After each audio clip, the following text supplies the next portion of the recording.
beberapa jam setelah Israel melancarkan salah satu serangan udara paling agresif terhadap situs strategis di Iran, dunia bertanya-tanya, bagaimana Teheran akan merespons? Tak butuh waktu lama untuk mendapatkan jawabannya. Malam itu, sistem pertahanan udara Israel dipaksa bekerja melampaui batas kemampuannya. Dari barat Iran, ratusan rudal dan drone diluncurkan secara bersamaan menuju jantung wilayah Israel. Tel Aviv, kota yang selama ini dianggap simbol kekuatan ekonomi dan stabilitas, menjadi salah satu target utama. Yang mengejutkan, bukan hanya jumlah proyektil yang ditembakkan, tetapi juga kecepatan dan skala koordinasi serangannya. Sinyal radar penuh hanya dalam hitungan menit. Ribuan warga sipil bergegas menuju tempat perlindungan. Apa yang terjadi malam itu tidak sekadar mengguncang Israel, tetapi juga mengirim pesan tajam ke dunia. Konflik ini telah memasuki babak baru.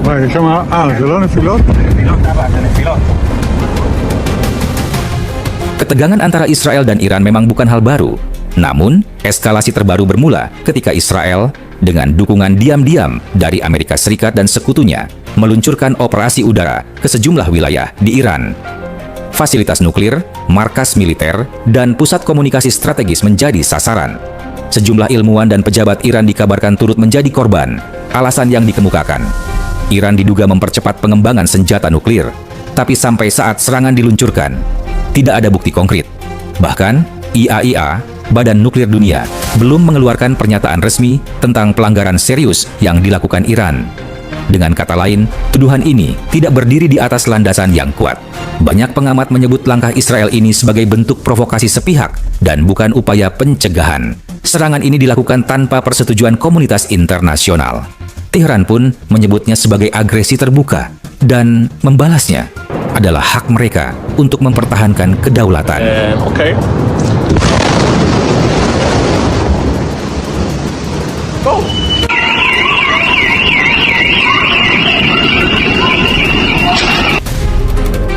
Lebih dari 150 rudal balistik, termasuk Shahab 3 dan Sejil, meluncur dari Iran menuju Israel, ditambah sekitar 100 drone kamikaze dan pengintai. Semua diarahkan ke berbagai target strategis, Tel Aviv, Yerusalem, pangkalan militer Negev, dan infrastruktur di Ashdod dan Be'er-Sheva. Menurut laporan sementara dari lapangan, puluhan rudal berhasil menembus pertahanan Iron Dome dan menghantam beberapa kota.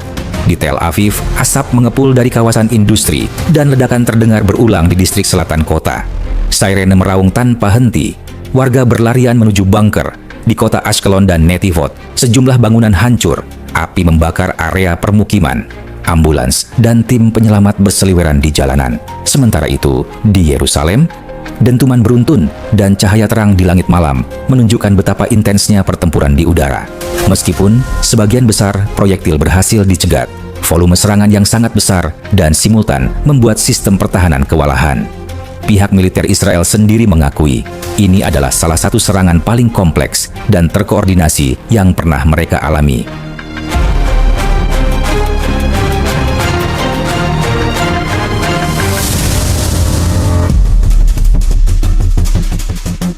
Dalam upaya merespons serangan ini, Israel mengerahkan semua sistem pertahanan udara terbaiknya, dari Iron Dome, David Sling, hingga Arrow Trig.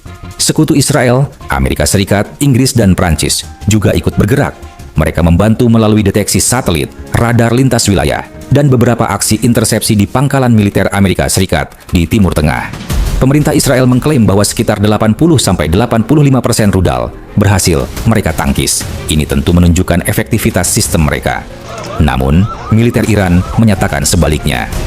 Menurut klaim resmi Teheran, puluhan rudal balistik berhasil menghantam pusat komando, infrastruktur militer, hingga kawasan industri vital di Tel Aviv. Mereka bahkan merilis video serta gambar satelit yang, menurut mereka, menunjukkan kerusakan nyata di beberapa titik strategis. Sejumlah analis independen memang membenarkan adanya kerusakan besar di beberapa distrik kota. Tapi, hingga kini, belum bisa dipastikan apakah semua itu disebabkan oleh rudal langsung atau pecahan proyektil yang dihancurkan di udara. Yang jelas, sistem pertahanan Israel tak lagi terlihat sempurna. Serangan berlapis dan simultan seperti ini berhasil mengekspos celahnya. Dan dunia kini menyadari, bahkan teknologi tercanggih pun bisa dilumpuhkan jika ditekan secara masif dan mendadak.